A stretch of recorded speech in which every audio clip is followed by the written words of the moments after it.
Hello, I hope y'all had a great weekend. I am looking forward to reading your essays. Probably because I'm teaching two courses, I'm going to be needing to have until at least Thursday to get all the essays graded. But as the essay gets graded, when you see your grade show up, there should also be a comment of some kind. They're not going to be in-depth comments, but they will be trying to engage you again and encourage you to keep thinking about what you're thinking about. This week we're doing human nature.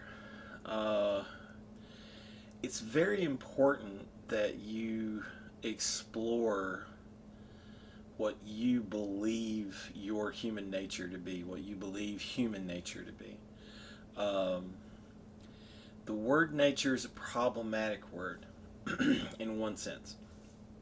That is, you can have words that have a singular meaning, or the meanings are so close together that they can have more than one meaning, but the meanings are all kind of interdependent.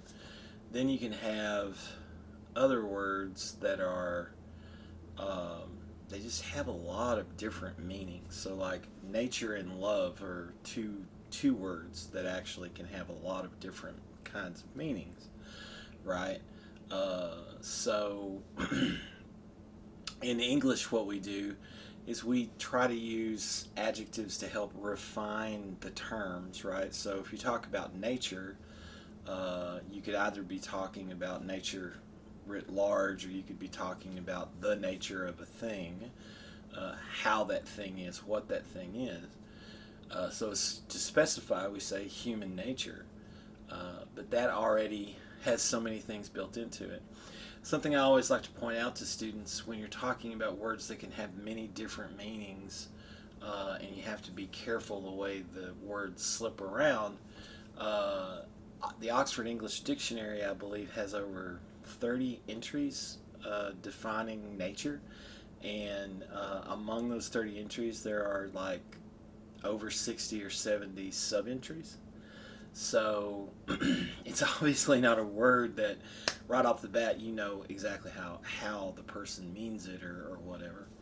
So there's that issue if you're just listening to someone start talking about nature, human nature, dog's nature, the nature of a chair, the nature walk, however, you always kind of have to stop. You have to ask yourself, how do you mean that word? And if you're reading something, if you are talking to someone and they start using a term like human nature, you really should politely ask them to define what do they mean by human nature, or how do they mean human nature. So what we'll do in this chapter is we'll explore the different kinds of ways that people have defined human nature or believe human nature to be. Now, this is also an important point for us to kind of keep in mind as we're philosophizing about this and learning, and that's that if you have a view of human nature that that already starts off with a suspicion of human beings, that human beings are inherently bad, then you've already got a lot of assumptions under the work. And when you meet strangers, or when someone appears to be trying to help you, you could very well be suspicious of those people right off the bat, because you have a view that inherently humans are bad. So it takes a lot of training and a lot of effort to sort of, in a sense, force humans to be good. Then there are other people who go through the world, and their basic assumption is that the basic human nature is good, and that people generally want to be kind, and that people generally want to be helpful. The activator video for this chapter is actually about a small experiment done a couple of decades ago at Yale, where they tried to figure out if they could see if babies already are trying to think through morality when they make choices between some puppets. So that's an interesting video because going all the way back to St. Augustine, and maybe even before that, but St. Augustine, who is a Christian thinker that has been extremely influential on Western Judeo-Christian belief structures and ideas, he already is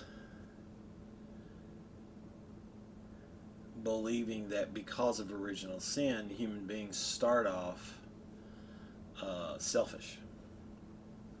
So the baby who's crying in the crib, right, is trying to control the situation, trying to be the center of attention, on all those kind of things.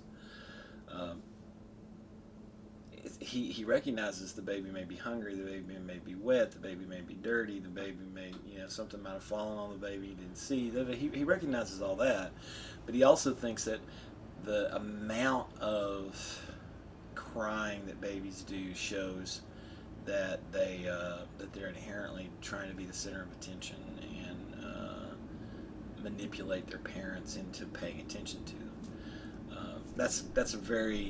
It's a lot more refined argument if you actually read what he's talking about. But the point I'm trying to get at is, if you come from a Judeo-Christian background, it's quite possible you're already beginning with a belief structure that humans are inherently selfish and prone to being sinners.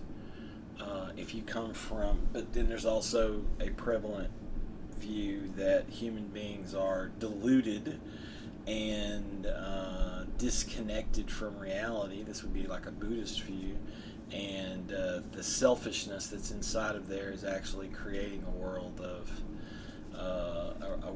codependence and frustration and suffering.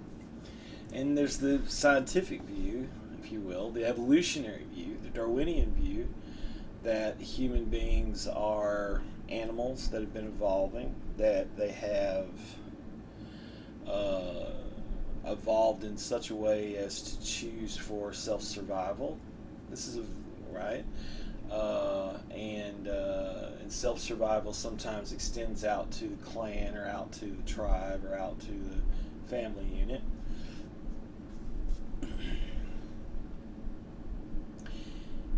Really, more than anything else, what you should discover over the course of this chapter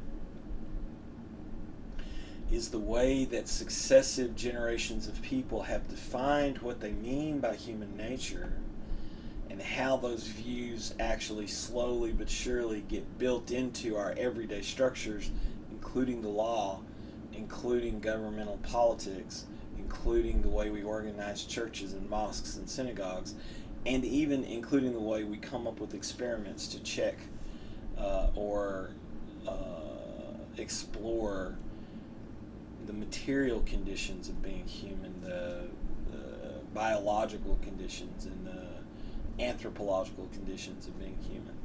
Okay, so this chapter is going to be your opportunity to think through what it means to be human, what a human is, how humans are, whether humans are just animals, whether there's something more to us than animals. All of these things, the decision that you make on which of these makes the most sense to you and becomes a part of the way you think, will influence the way you treat other people, the kind of politics you have, the kind of relationships you have, and in a lot of ways how you measure whether you're happy, how you measure whether you're having a good time, how you measure whether you're free or liberated, or you're okay.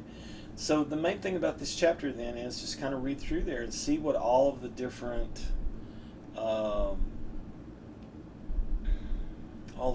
kinds of definitions or possible definitions of human nature that have been given.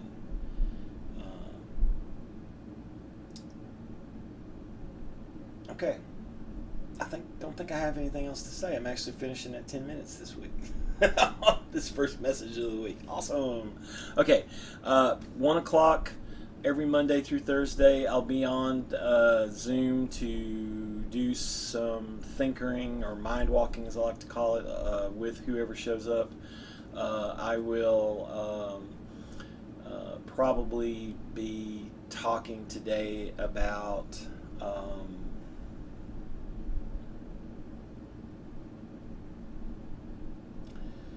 I think today I'm going to talk actually about the ambiguity of being human. That it's difficult for us to know what it means to be human or how we are human. That actually the I is so ambiguous, right? The self is so ambiguous in so many ways. And I think I'll probably start there and then kind of use that as my jumping board for the week. Okay?